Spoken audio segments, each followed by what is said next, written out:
In the heart of the Roman Empire, where marble columns reached toward the heavens and citizens proclaimed their civilization superior to all others, something far darker lurked beneath the polished surface, a blood-soaked spectacle that would make modern horror films seem like children's fairy tales.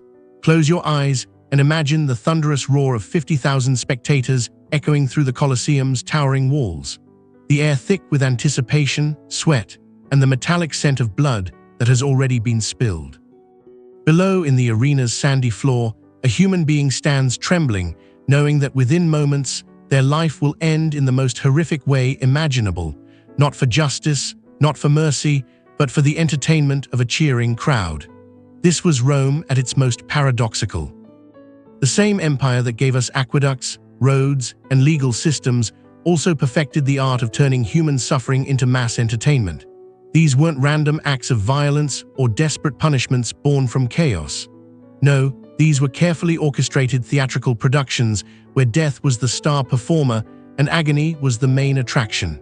What you're about to discover will challenge everything you thought you knew about ancient justice. You'll witness punishments so systematically cruel that they were designed not just to kill, but to strip away every shred of human dignity before the final breath. These weren't mere executions, they were elaborate death performances where condemned souls became unwilling actors in Rome's grand theater of cruelty. The Romans didn't simply execute criminals, they transformed murder into art, torture into entertainment, and human beings into disposable props for their bloodthirsty spectacles. But before we descend into the arena's blood-soaked sand and witness the unimaginable horrors that unfolded there, we must first understand how an empire built on law and order became history's most ruthless executioner, the dark foundation of Roman justice. To understand the depths of Roman cruelty, we must first grasp the twisted foundation upon which their entire system of punishment was built. Roman society was obsessed with three things: honor, shame, and spectacle. These weren't just cultural preferences, they were the pillars that supported an empire spanning 3 continents and ruling over 60 million souls. The concept of panem et circenses, bread and circuses, wasn't merely about keeping the masses fed and entertained. It was a calculated strategy of social control through systematic desensitization to violence. Roman citizens grew up watching human beings torn apart by wild animals the same way modern children watch cartoons. This wasn't accidental, it was intentional conditioning on a massive scale. Roman law created a rigid hierarchy that determined not just how you lived, but how you would die. Roman citizens enjoyed certain protections. They could not be crucified, for instance. But slaves, foreigners, and those deemed enemies of the state had no such mercy. The law itself created categories of human beings, some worthy of quick deaths, others deserving of prolonged torture. During the imperial period, from 27 BCE to 476 CE, this system reached its peak of systematic brutality. From the fog-shrouded forests of Britain to the sun-baked deserts of North Africa, from the Rhine frontier to the edges of Mesopotamia, Roman amphitheaters rose like monuments to institutionalized murder. Each one was a factory of death, processing human lives with the efficiency of a modern assembly line. The emperor himself became the ultimate arbiter of life and death, wielding the power to condemn thousands with a simple gesture. These weren't random acts of tyranny. They were calculated displays of absolute power designed to remind every subject across the empire that their life hung by a thread, dependent entirely on Rome's mercy. The legal framework that supported this system was built on the principle of exemplary punishment, the idea that some deaths needed to be so horrible, so public, and so memorable that they would deter others from similar crimes. But what started as deterrence evolved into something far more sinister, a society that had learned to find pleasure in the suffering of others.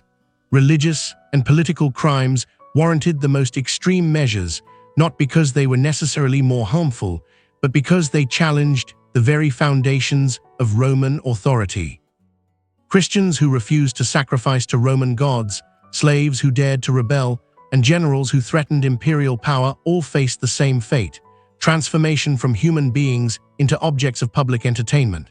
With this foundation of institutionalized cruelty in place, the Romans would perfect the art of turning human suffering into mass entertainment.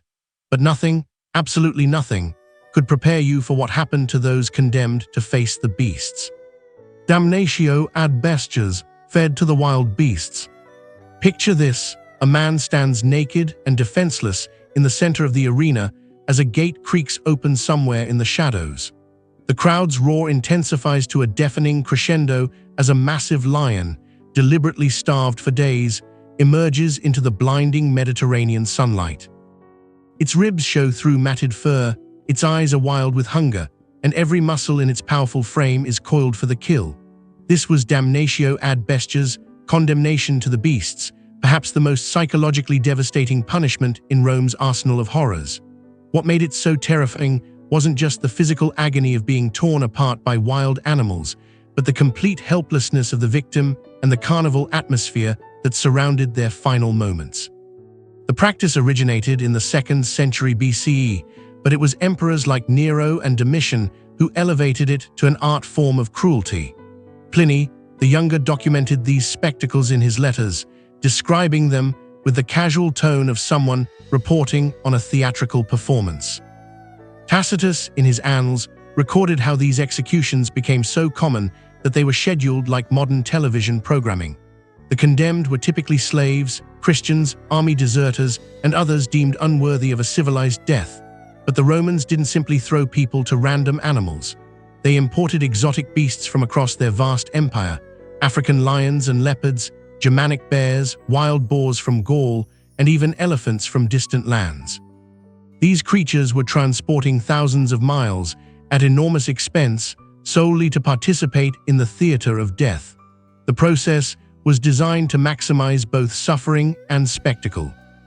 Prisoners were often tortured beforehand to ensure they couldn't fight back effectively or attempt to provoke the animals into killing them quickly. Some were bound to stakes, forced to stand motionless as predators circled them. Others were made to run, providing entertainment as they desperately tried to escape the inevitable in an enclosed space with no exit. The Romans even created elaborate stage sets to transform these executions into mythological reenactments. Condemned prisoners were forced to play Orpheus, the legendary musician who was torn apart by wild animals. They were given lyres to play as lions approached, creating a grotesque parody of the ancient myth. The audience would cheer not for the music, but for the moment when the performance ended in blood and screaming. Professional beast handlers, called bestiarii, were employed to train animals for maximum dramatic effect. They would starve predators for days, teach them to attack on command, and even drug them to increase their aggression. These weren't random animal attacks. They were choreographed murders designed to last long enough to satisfy the crowd's bloodlust. The psychological warfare began long before the condemned entered the arena. The night before their execution, prisoners were held in cells directly above the animal pens. They could hear the roars, growls, and pacing of hungry beasts below them, knowing that those sounds would be the last things they heard. Many prisoners were driven insane by this psychological torture, arriving in the arena already broken in spirit. The crowd didn't just watch, they participated. Spectators placed bets on how long prisoners would survive, whether they would be killed by claws or teeth, and which body parts would be devoured first. The dehumanization was so complete that human beings became nothing more than gambling chips in a grotesque game of chance. The symbolic meaning wasn't lost on Roman audiences. This punishment represented Rome's dominion over both man and nature. Wild beasts from the furthest corners of the empire served Roman justice, just as conquered peoples served Roman glory. For Christians, there was an additional layer of religious persecution. They were literally being fed to beasts because they refused to worship Roman gods. Saint Ignatius of Antioch, Bishop of Antioch, was martyred this way in 108 CE during Trajan's reign. His letters, written on his journey to Rome, describe his anticipation of being ground by the teeth of wild beasts to become bread for Christ. During Trajan's celebration of his Dacian victories, mass executions were held where hundreds of prisoners faced animals simultaneously, turning the arena into a literal feeding ground. The most infamous use of damnatio ad bestias occurred during Nero's persecutions after the Great Fire of Rome in 64 CE. Christians were blamed for the disaster and fed to animals while dressed as mythological figures, combining religious persecution with theatrical spectacle in the most twisted way imaginable. But if you think being devoured alive was Rome's cruelest fate, you haven't yet witnessed the slow, agonizing torment that could last for days under the scorching Mediterranean sun. Crucifixion, the theater of slow death. They called it the slave's punishment, a death so horrific that Roman citizens were legally protected from it by law. Yet for those deemed unworthy of mercy, crucifixion became a public exhibition of the empire's absolute power over life and death, a theatrical performance where agony was prolonged for maximum effect and human suffering became public entertainment. The Romans didn't invent crucifixion, they adopted it from the Carthaginians and Persians around the 6th century BCE. But what they did was far worse than invention, they perfected it. They transformed a brutal execution method into a systematic science of torture, refining every aspect to maximize both physical suffering and psychological terror. Ancient historians Josephus, Plutarch, and Tacitus documented these crucifixions with clinical detail, their accounts later confirmed by archaeological evidence. In 1968, archaeologists discovered the remains of a crucified man named Yehochanan at Givat HaMivta, providing physical proof of the gospel accounts and revealing the precise methods Romans used to nail human beings to wood. The cruel science behind Roman crucifixion was methodically calculated. Wooden crosses came in different styles, the Tau cross shaped like a T, the Latin cross familiar from Christian imagery, and the X-shaped St. Andrew's cross. Each design was chosen based on the desired duration of suffering and the symbolic message being sent. Contrary to popular artistic depictions, the nails weren't driven through the palms, which would tear under body weight. Instead, they were hammered through the wrists, between the radius and ulnar bones, sometimes severing the median nerve and causing excruciating pain to shoot through the arms. The feet were positioned and nailed through the heels or ankles, often with both feet secured by a single long nail. The positioning wasn't random, it was engineered to maximize suffering duration. The victim's weight would cause them to sag, making breathing increasingly difficult. To inhale, they had to push up with their feet, sending waves of agony through the nail wounds. To exhale, they had to let their weight fall, straining the arms and causing the chest muscles to cramp. This cycle could continue for hours or even days. Death came slowly, through a combination of asphyxiation, blood loss, dehydration, and cardiac arrest. The process could take anywhere from 6 hours to 4 agonizing days, depending on the victim's health, the weather, and whether Romans decided to show mercy by breaking their legs to hasten death. The most infamous mass crucifixion in Roman history followed the defeat of Spartacus in 71 BCE. Marcus Licinius Crassus ordered 6,000 captured rebels to be crucified along the Via Appia, the main road between Rome and Capua. The crosses lined the highway for 120 miles, a forest of dying men serving as a warning to anyone who dared challenge Roman authority. Travelers on this major thoroughfare would pass hundreds of crucified bodies in various stages of decomposition, the stench of death accompanying them for days of travel.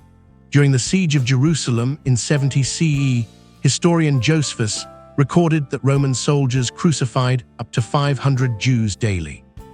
The executions became so routine that soldiers began experimenting with different positions for amusement, nailing some victims upside down or in contorted poses for their own entertainment.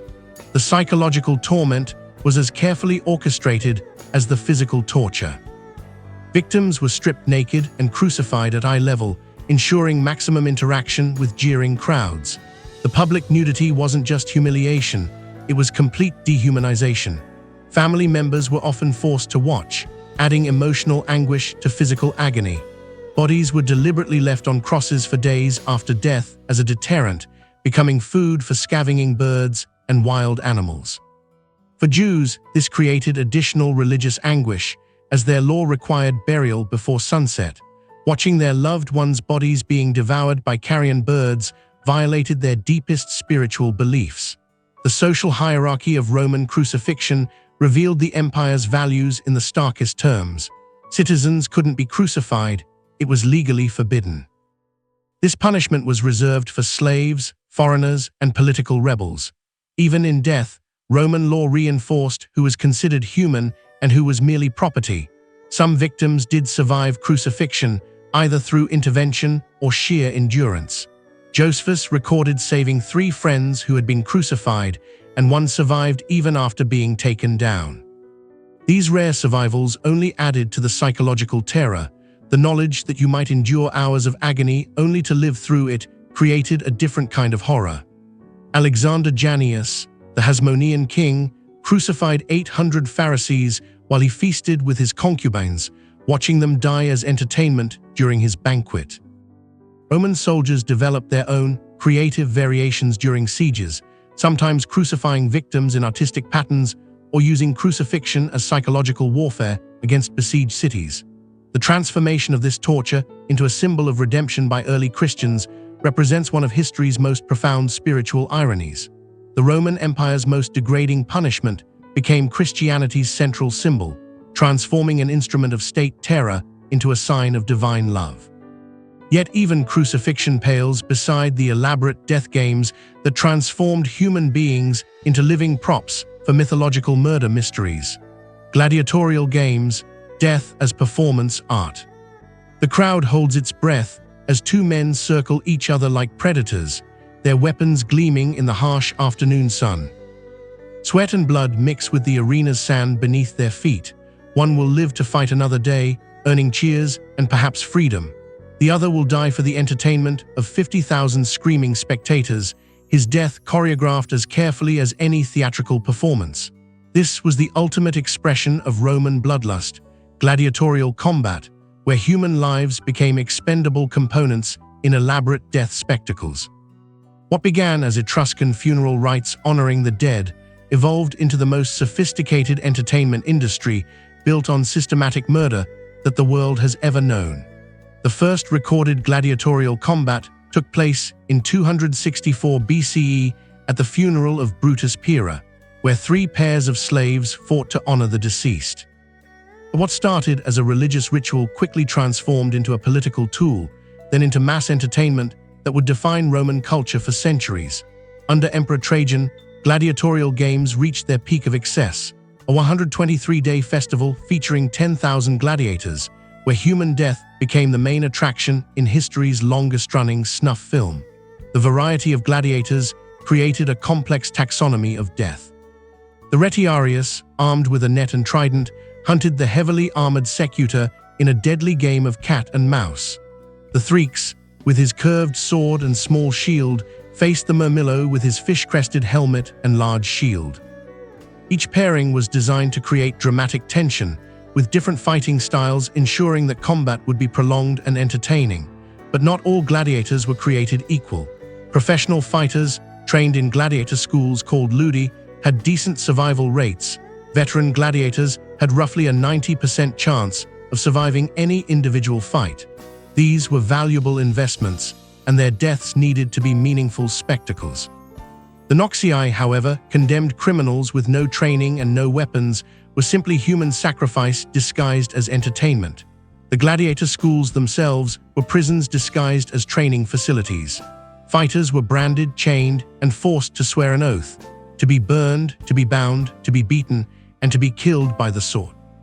They trained with wooden weapons under the supervision of former gladiators, learning not just how to fight, but how to die with style that would satisfy the bloodthirsty crowds.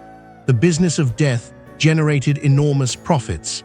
A single gladiator could cost as much as a luxury villa, and their training represented massive financial investment.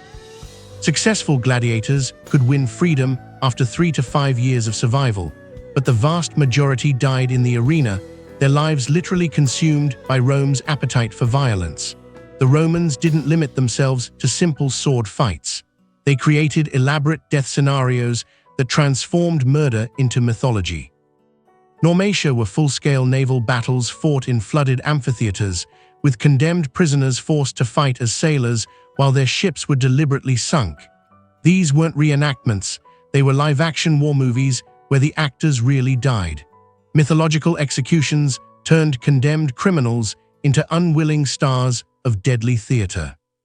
Prisoners were forced to play mythological figures whose stories ended in death, Hercules burning alive, Icarus falling from great heights, or Prometheus having his liver eaten by an eagle. The audience knew how these stories ended, and the entertainment came from watching real human beings die while playing these roles. The psychology of spectacle reveals the darkest aspects of human nature. Contrary to Hollywood myth, the thumbs up, thumbs down gesture may never have existed. Instead, crowds used more complex signals, and emperors made life and death decisions based on crowd reactions, political calculations, and personal whims. The power to kill or spare with a gesture represented the ultimate expression of imperial authority. The gladiatorial games weren't limited to men. Female gladiators, called gladiatrices, were documented by Tacitus and other historians. These women fought each other or wild animals, their deaths considered especially entertaining because they violated Roman expectations of feminine behavior. Emperor Domitian was particularly fond of forcing women to fight by torchlight, adding an element of surreal horror to the spectacle. Children weren't spared from this systematic brutality. Young boys were forced to fight in smaller arenas, and pregnant women had their executions delayed until after giving birth, only to have their infants taken away before they faced death in the arena. Nursing mothers were separated from babies and forced to fight while still recovering from childbirth. The emperors themselves sometimes participated in this theater of death. Commodus famously fought as a gladiator, though he cheated by using blunted weapons while his opponents faced real steel. Caligula forced disabled spectators to fight in the arena, turning physical handicaps into entertainment. Domitian organized nighttime games lit by torches, creating an otherworldly atmosphere of death and flame. Trajan's celebration of his Dacian victories featured 11,000 animals and thousands of human beings dying over several months. The logistics alone were staggering. Feeding, housing, and systematically killing this many creatures required the resources of an entire empire dedicated to the production of death as entertainment. The economic impact was enormous. Entire cities grew around amphitheaters, and regional economies depended on the gladiatorial industry. Social mobility existed through gladiatorial success, but it was mobility purchased with the blood of others. For every gladiator who won freedom, dozens died to provide the entertainment that made his success possible. The amphitheaters themselves became monuments to this culture of death. Over 230 amphitheaters have been identified across the Roman Empire, from massive structures like the Colosseum to smaller regional venues. Each one was a factory designed for the efficient production of death as entertainment, with underground systems for moving animals, elevating scenery, and disposing of bodies. But perhaps the most chilling aspect of Roman brutality wasn't the methods themselves, but how an entire civilization convinced itself that such horrors were not only acceptable, but necessary. The legacy of institutionalized cruelty. The blood has long since soaked into the arena sand, and the screams have faded into history. Yet the Colosseum still stands, a monument to humanity's capacity for both architectural genius and unfathomable cruelty. These weren't just ancient punishments. They were systematic programs designed to terrorize, control, and entertain through human suffering. What makes Roman brutality so disturbing isn't just its scale or creativity, but how completely it was integrated into daily life. Citizens who could compose beautiful poetry, engineer magnificent buildings, and create sophisticated legal systems could also cheer as human beings were torn apart by wild animals. This wasn't the barbarism of ignorant people. It was the calculated cruelty of an advanced civilization. The normalization of extreme violence reveals how quickly societies can descend into systematic brutality when certain groups are dehumanized.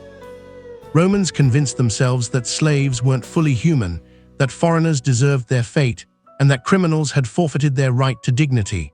Once these categories were established, any level of cruelty became justifiable. Archaeological evidence continues to emerge, revealing new details about Roman brutality.